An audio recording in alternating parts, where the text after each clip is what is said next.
Hey guys, welcome back to the channel. This is Temu No Internet Connection Fix. So guys, before we begin, you can click on my link in the description below to get a $100 coupon bundle or use my code to get a 30% discount on Temu. So now with that said, I'm going to show you three methods in order for you to fix this issue. So for the first one is just make sure you have a stable internet connection into your phone.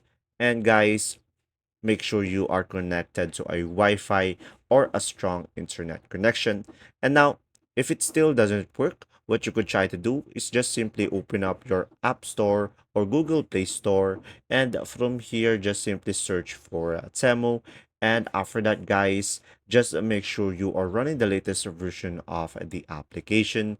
And when the application have an update, you should be able to update it over here. Instead of open, you should be able to see here update.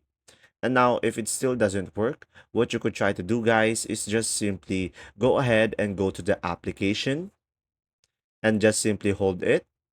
And a pop-up will show up and just simply tap on app info. And from here, just tap on storage. And after that, just simply tap on a clear cache and also clear data and tap on OK. And guys, from there, you should be able to fix your Temu application. And that's simply about it. If this video was helpful, please like and subscribe, and thanks for watching. See ya.